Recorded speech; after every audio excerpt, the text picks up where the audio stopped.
Please like, comment, share, and subscribe to my channel. I'm Mehdi Hasan. I'm Bassem Youssef. And we are not kidding, Bassem. We're not. Welcome back to show. We're not. We're never kidding. We're never kidding. It's been a couple of months, my friend. What have you been up to? I know. I've been traveling like crazy. I've been having shows in Chicago, Minneapolis. Actually, one of them was in Ohio, but it was not Cleveland, Ohio. Okay. Right? It Just putting a disclaimer. It was in Northfield, right? And the thing is, it's like an MGM studio, MGM casino. So you have to understand, like most of the people that come to me, like, like they're Muslims, Pakistanis, Indian, and of course they're like Arab Christians, but a lot of them are like, people who haven't been to a comedy show to find themselves attending a comedy show for Bassem Youssef in a gambling casino. Okay. And I went out and I said, all of those people, it's like, guys, this is the most haram thing that you have ever done in your life. This is your most haram night ever. And you meant the casino, not coming to see you. I think for many people, I am haram in myself. I'm the impersonification of haram. But so why not do it at a casino? And I taped my show, my comedy show in the Wiltern, Los Angeles.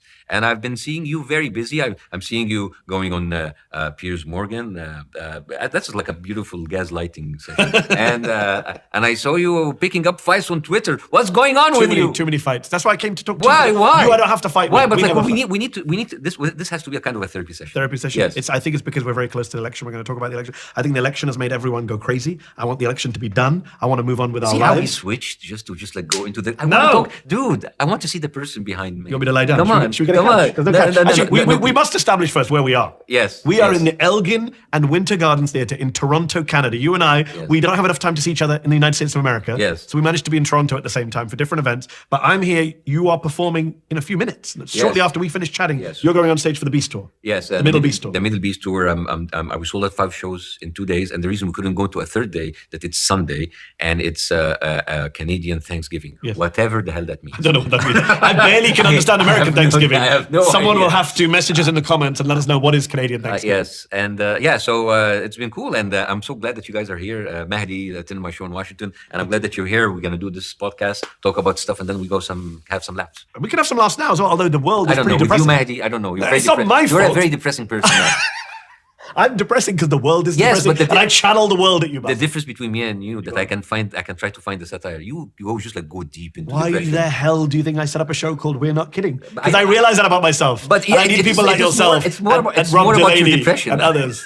I need you. Okay, let's talk about this depressing world. You can satirize the craziness in the Middle East. Bassem, since we launched the show, you and I have been talking about the craziness in the Middle East, specifically Gaza. We talked about red heifers. We've talked about Netanyahu in other contexts. We've talked about crazy people in the region. Here we are, a year after October 7th, 6 months into you and I having these chats, and we're not talking about Gaza now, we're talking about Lebanon.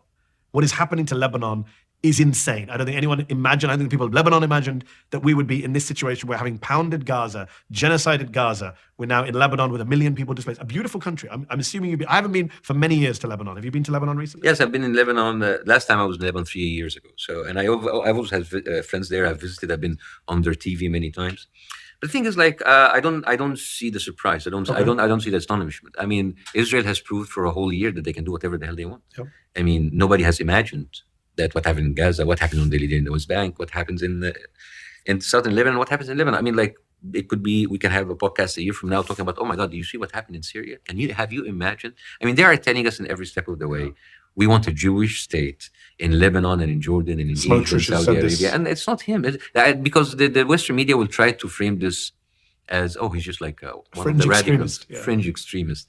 They've been telling you, and I've been doing it to you, and they will always find the Western media finding an excuse. But they're terrorism. But it's Hezbollah. After hearing about Hamas, it's now Hezbollah. All the same stuff. I'm starting to believe it. Maybe it is. I mean, maybe we should give Israel this kind of carte blanche to do whatever they want, because like they have it. But they have. I mean, and it doesn't matter. But it's the same. But it's so lazy. It's the same playbook. They're hiding under buildings.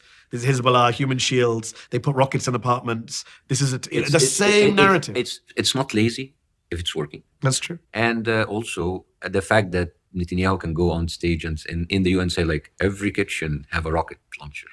I mean, and people just don't even stop about that. It is useless. It's a charade. It's a charade. It's just like, yes, we have free speech. You can come on our shows and you can bark all you want and talk about the humans being killed.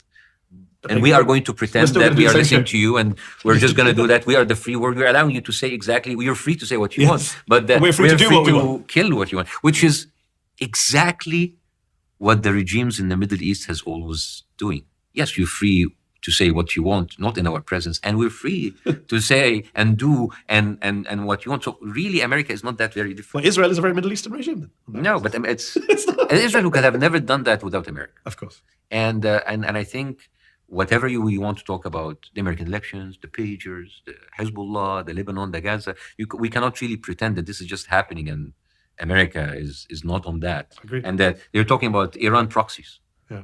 but we're not talking about American proxy. Yes. We're not talking about the Western, and as if Europeans are not to be blamed because they have been helping Israel with the intelligence they've been helping. So I don't know. Let's just, hold on. Before we generalize about Europeans, can we take a pause for the Irish? Oh, yeah. Last time we spoke, you and I, you had been to Ireland. You said, I think you compared, you said Irish with the Palestinians of Europe. I had the craziest energy in my shows in Ireland. Yeah. Absolutely amazing. One of the best ones I've ever As had. we're speaking right now, Yeah. more news is coming out about Irish peacekeepers being injured, Irish peacekeepers being attacked. This is part of the UNIFIL, a UN contingent of Irish peacekeepers in southern Lebanon who have been attacked by an Israeli tank, which turns up, targets them. These Irish government has said this is outrageous. The EU has said it's outrageous, but they're doing it. Doesn't matter. They're doing I mean, they just bombed the French oil refinery just because Macron said, I'm not going to give you weapons anymore.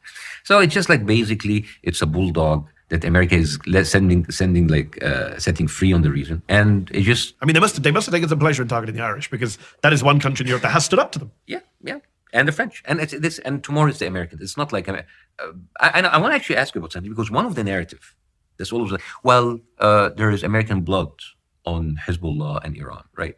And they always like to quote the 241 soldiers that were killed in the embassy, right? The Marine barracks. The Marine barracks, right?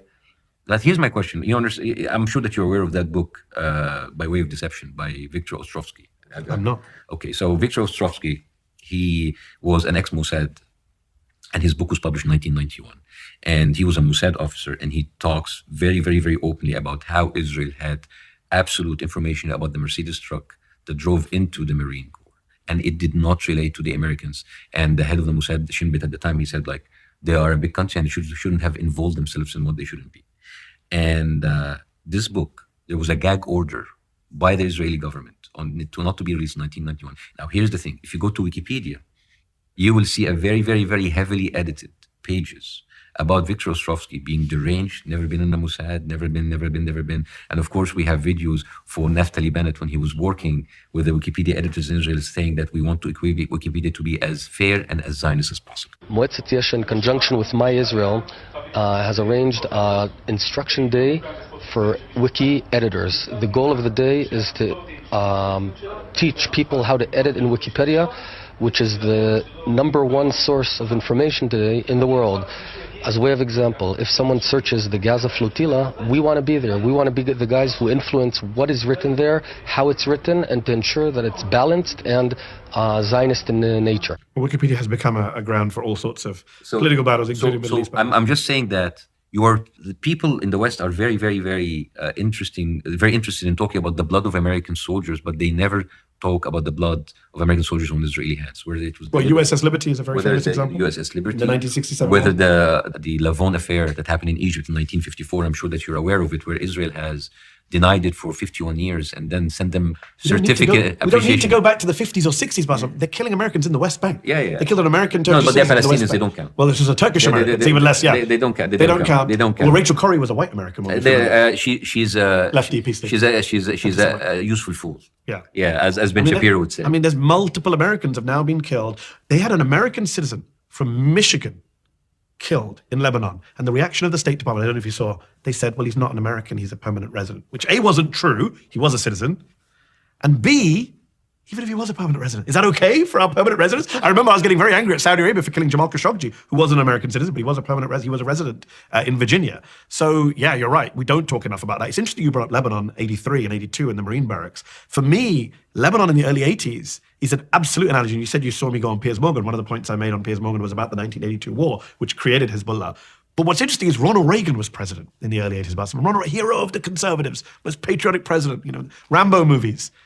Ronald Reagan pulled out of Lebanon and said, we're out of here. This is not our war when people died. There was a lot of pressure for him to stay. He said, we're leaving. See you later. Not only did he leave, when Begin was Israeli prime minister bombing Beirut, he rang him and said, Menachem, this is a Holocaust, H word.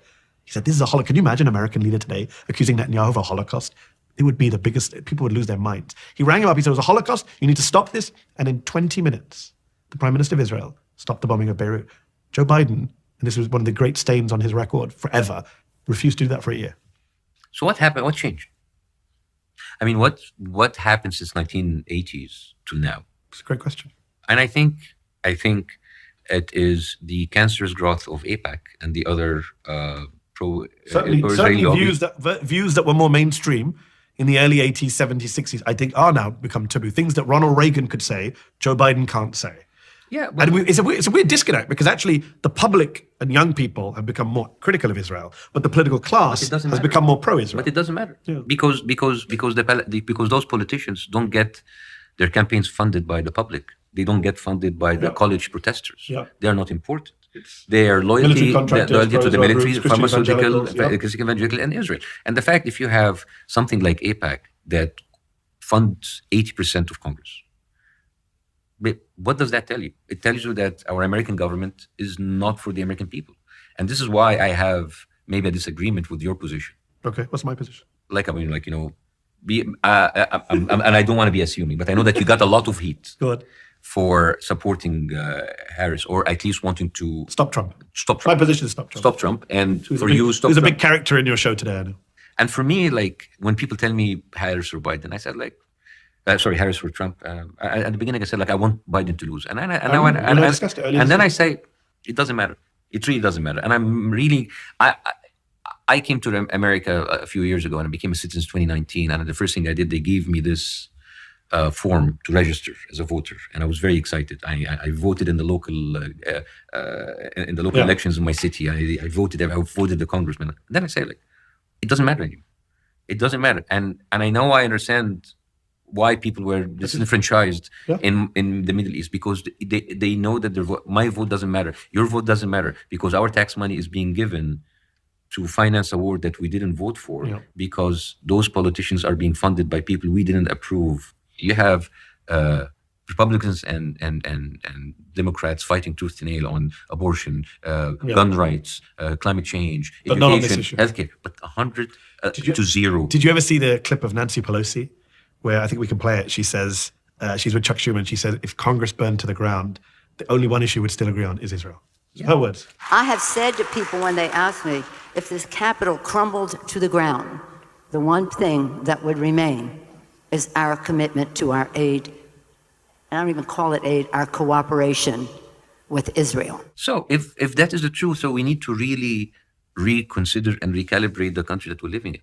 This illusion of free speech is not. Yes, you are allowed to say what you want, but you will have pro-Israel billionaires going out of their way to destroy your career in college if you speak up. Bill Ackman. Yeah. And now Elon Musk has joined. Yeah. So the thing is, all of this thing of this is did you see what, I got to bring that up because you just mentioned it. Just before I came here, I saw Bill Ackman went after the Weather Channel. I don't know if you saw this. So the Weather Channel had an ad on the subway of a young Arab woman wearing a kufiya. And he said, this is anti-Semitic. And the Weather Channel did a groveling apology on Twitter saying, we're very sorry. We didn't mean to be anti-Semitic or offensive. So now just expressing your Arabness or your Palestinianness through dress in the land of free speech is deemed anti-Semitic. And you have billionaires pressuring private corporations to come out and give apologies on this. And you will have that being written in the law, the anti-Semitic bill that didn't pass the Senate, but it didn't pass today. It might pass tomorrow. It may be criticizing Israel will be anti-Semitic. So let me push back. Let me push back on you 1 second here. Yeah. It's interesting you mentioned that. I'm cynical. I'm not as cynical as you. I'll tell you why. There are 100 members of Congress who have called for a ceasefire in Gaza. 100, I think 75 to 100, ballpark. How many of them are Republicans? I don't think anyone. 0. Yeah. So I don't think so there are actually people still trying to do some good. We can argue how much good that is. There's gradations. What I would say is, I don't want to end up as this is my personal view, where we're so nihilistic, where we say, plague on all of them, they're all bad, stay at home, don't bother to be politically engaged. When actually, I look at Jamal Bowman and Cory Bush, $23 million AIPAC spent to defeat these 2 members of Congress in Missouri and New York, right? 2 black Christians, they're not Arabs, they're not Muslims, basically sacrificed their political careers to stand up for the people of Gaza in this historic year. They were on the right side of history. AIPAC and others helped take them down. I think people like that deserve our support. I don't think we should just say, plague on all your houses. Do you disagree? No. Listen, what you're doing, I know that you have a great point in doing it. I'm not disagreeing with you as I'm opposing your opinion. Well, forget my opinion. I'm just saying, are you saying playing on everyone? No. I'm just saying that maybe I don't have your tenacity and your perseverance in order to. Maybe I am. Maybe because I come from a very long history of being disenfranchised by democracy. And being gaslit. And I come here, it's like, I found it, and then maybe I don't find it in me anymore. You disappointed? Yes. So, yeah, maybe you have more, like, actually, I condone you. Is that the word? Like, I appreciate you. Okay. Yeah, I appreciate you still having hope to do it. Maybe I'm talking from a... Have you given up hope? No, I'm not giving up. I'm from a very, very, very deep point of desperation. And I don't know, how can you counteract the humongous effect of billionaires who are putting billions in order to buy politicians, to buy media outlets? You have Elon Musk. And you see our post on social media being I'm not policed, disagreeing with your analysis. I'm with you on the analysis. I'm not talking. Listen, it's not like a who's right or who's Yeah, wrong. agreed. I'm speaking to you from a very 100%. emotional point of Same. view, that I don't know how can we beat Goliath. They having people with Palestinian flag on their shirts being picked up in the streets in Germany. This could be New York tomorrow. If you have the Weather Channel apologizing for putting a picture of a guy with a keffiyeh tomorrow, you'll not be allowed to walk in the streets with a keffiyeh. No, that is dangerous. But I'll tell you what, I'm not saying that. I'm not disagreeing with what your analysis of how bad it is. I don't know how to get out with this. I mean, okay, so let me try and put a counter case. What about all of the positive signs we have seen over the past year of the energy, the people supporting Palestinians globally, the college protesters, the shift in the polls on ceasefire and arms embargo, your politicians standing up and saying genocide on the floor of the House. What about that? Can I give you a very dystopian outlook? None of those college people will make it to politics. Their careers will be destroyed. Their career will be destroyed. We have seen the deterioration of the political and the media class in the past few decades. That's why we don't have another call from Reagan. That's why we don't. It's weird, Bassem, because we started this show with you telling me I'm a super depressing person, but you've made me more depressed than I've ever been today. Yes. That was switched. You see how I did? Switched. You see how I got you in? Yeah. but no. Listen, talk. You said therapy, right? No, you said therapy earlier. Let me flip. Okay, so let me flip it. Okay. You know how I don't give up hope? Mm-hmm. I have faith in God. Jamil, that's amazing. But and I hope that faith will. Because despair is for all of us. You don't think I've despaired for the last year? But you know what I've been through. Here's my thing. I am looking at a very dystopian future. I don't dispute that possibility. The social media algorithms will limit your reach to the same people that you're talking to, limiting any effect and any change of the status quo. And you will see the political systems being taken over more and more and more by the oligarchs and the people with money, and that will serve their agendas. And all of the people that, like all of these dissents, will be easily contained, separated, the same way that they do now in the West Bank, into little settlements being surrounded by people, and they will be put under siege with the money and the power. The career will be, and then you will be only allowed to exist in a fringe, in some sort of a digital algorithm, while the whole world around you will be falling apart, and you will be like talking to each other in an echo chamber, while tomorrow they can take country after country, they can do whatever kind of destruction they want because they have the money and the power to do so. So what does Bassem Youssef do in that situation? I don't know. I'm trying to laugh on stage until I die. You're doing more than that. I love the fake modest. I'm just laughing on stage. No, you're not. You're a powerhouse. You're doing interviews. You're talking politics. Nobody expects you to be this political this year. You're getting attacked. But I see. Here's the thing. Okay, it's a game. It's a game. Look what happened October 7th. All right, I'm going to go back to October 7th for one moment in time. They went back with the big thing: decapitated babies, rape. That was enough to do the first shockwave. By the time that those lies have been exposed, already a big part of the massive amount of people have checked out. Yes, because no one has been following Gaza for a year. Now they're back to their NFLs, they're back to the NBAs, they're back to their Netflix, they're back to the entertainment. And then every now and then, when they check in, they will find Jake Tapper, rape. They will find BBC, decapitated babies. Oh, it's still the same. There's no reason for me to change my initial. So the thing is, the people who have stayed, the people who have still talking, we're talking to ourselves, to a very limited amount of people, while the massive amount of people where there are enough to be there for the election. You see how the Palestinian people were booed in the democratic parties. That was that was a reflection of the massive amount of people of the United States who took the first wave of shock and then checked out. And this is why I'm telling you, and maybe I'm talking out of despair, maybe I'm talking out of realism, but this is it. So let me be the therapist today. Yes. We'll switch. I thought it was going to be the other end. At the beginning, it was a very dangerous road where I thought I was going to have to be on the couch. But you're on the couch. So let me be therapist. Both of us are on the couch, dude. Let's be therapist / counselor / your spiritual advisor. If you take that position, and it's a very understandable position. I felt that too. Let's just be clear. I think many of us have felt the fatalism, the despair. Things are getting worse. How can you not when you see kids being pulled from the rubble, when you're seeing now Lebanese children being killed? Of course. But isn't that what they want, the other side? They want you to despair. They want you to succumb to a fatalism. They want you to say nothing can be done. And then they win. Yeah. So I refuse to let them win. Yeah, that's cool. Is that stupid? Am I dumb? No. I mean, I look at South Africa, apartheid. It's never going to end until it ended, right? Until it's done, as the phrase goes. This time the enemy is not South Africa. It's not the. It's social media algorithms. No, it is some of the most immoral humans ever. That have no problem inflicting pain. I have never seen people who have absolutely no respect or regards to human life, and who would do whatever they want, having all that. The South Africa didn't have the media cover that Israel has. That's very true.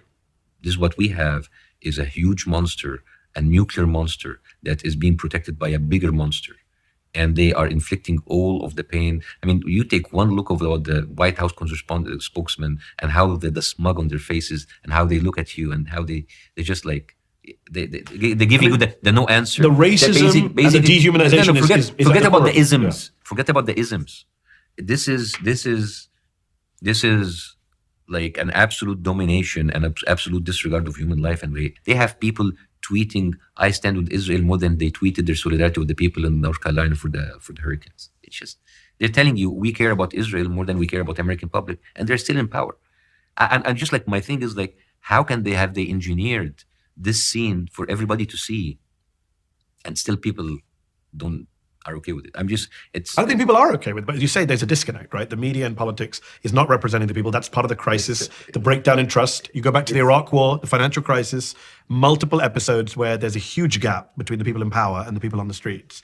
And yeah, I actually think it will end very badly, because I think that the complete disregard for public opinion is going to come and bite them on the arse. No, and it's very complicit. I mean, the whole idea about like, I'm sorry, like if we're like going out of, but like maybe this is because every single thing that we discuss, Lebanon, Hezbollah, American election, it has to come to this. You don't have a single late night show who talked about Israel buying politicians in front of your eyes. They were like up in arms, Russian interference, Chinese interference, and nothing. Nobody. Well, Nobody's talking about the analogy I always give is, because people will say, "Oh, you're saying they're controlling them. That's anti-Semitic. Jews own Congress." That's not what we're saying. I didn't say Jews. Exactly. I said AIPAC and I said Israel. And actually, the analogy I always give is the NRA. Right? We're happy to talk about the NRA buying and paying for. The language we use is very interesting. Bought and paid for by the NRA. Democrats will say that all the time about Republicans. We're very happy to talk about the gun lobby. We're very happy to identify the money. We're very happy to look at the impact. We can point, we say, look, they paid these politicians, and these politicians voted against this common sense bill that the public supports, universal background checks. We're happy to do that with the gun lobby, but we're not happy to do it in the case of the Middle East. And it's not just, of course, the Israel lobby. There's a lot of Gulf countries spending a lot of money on lobby. They cannot come close. I'm not saying that, but there are a lot of lobbies in DC that are spending a lot of money. And all of them. Hold on. Saudi lobby is a pretty powerful lobby in DC. They just rehabilitated the entire country after Khashoggi. Let's be real. How they are registered? Are they registered as a foreign lobby? Well, that's a good question. Yes, you see, that's the difference. Yes, of course there are lobbies. I'm sure there's a Chinese lobby. I'm sure there's a Qatari and a Saudi and Emirates. There are all kinds of lobbies, but all of them are registered as foreign lobbies. AIPAC is not registered. And we should just add again here, because people get taggers. Senator William Fulbright, who was one of the most famous American senators of the 20th century, chaired the Foreign Relations Committee. All the scholarships that people take are named after him, the Fulbright Scholarship. He actually famously came out, if memory serves me correctly, and said, should AIPAC be registered as a foreign agent? And he got attacked heavily for suggesting that, and no one's brought that up. Kennedy ordered them to register. It goes back to what you talked about. The spectrum has moved greatly from the 60s, 70s, and 80s. But again, to go back to what you said, I do see so much hope in the midst of the despair from the generational change, for example, from the fact that there are people like you and me and others who have platforms within the media. You're someone who goes on Amanpour, you go on Piers Morgan, you're invited to the Economist Summit. I get it. It's within within constraints. I'm well aware of that. What would happen if tomorrow they issued the anti-Semitic bill was passed, and now everything that we say right now becomes illegal under law? Well, that's not what the bill does. But yes, it does. It does. It definitely, that's not what it does. But it does. But yes, it makes it much harder. And they want to push a definition of anti-Semitism that includes criticism of Israel. We know that. To the point where, as I said earlier, the Weather Channel is anti-Semitic for having a person in a kufiya. There's a real problem of anti-Semitism in America, especially on the far right. People don't want to hear about that. It's ironically the people who are pro-Israel who are some of the most anti-Semitic people. Marjorie Taylor Greene. And I don't think that even come close to the crimes that happens against pro-Palestinian people. Right now, 100%. I said this. I don't know if you saw. I don't know how many Jewish people lost their jobs for being pro-Israel in America. So the whole idea of like putting this as kind of like a disclaimer at the beginning, no, we have to. This is one of the things. This is how they want to frame the conversation. We have to make these moral checkpoints as we go on. I said in a recent speech that I gave in DC that the first and worst victims of cancel culture have always been pro-Palestinian people. That's the irony. The people who shout about cancel culture, they cancel on campus, they cancel in workplaces, they cancel in Congress. History will remember the only person censured in Congress after October 7th was not Lindsey Graham calling for Gaza to be flattened, not Tom Cotton saying bounce rubble, but Rashida Tlaib calling for freedom and equality between the river and the sea. She was censured, the only Palestinian American in Congress. I think history will remember that. Bassem, I've got to ask you then, if you were in this position of demoralization, disappointment, despair, you're also a full-time comedian. How does that work? We know when they say comedy comes from pain. This is like some nonsense.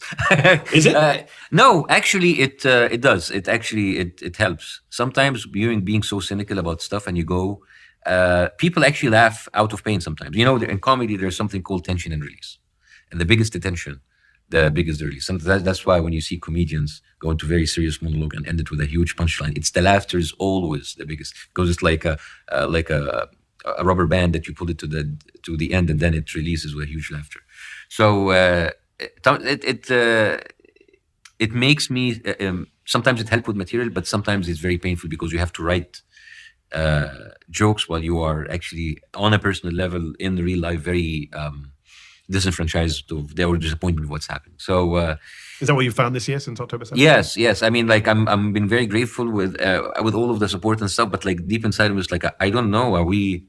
Especially when you go to here in Canada, for example, when you whatever event you talk about, like how the First Nation we have to give grace to the and some states respect to the land. Yeah, respect to the land and the indigenous people, and so like, will they have similar trips to the West Bank after their Palestinians are gone?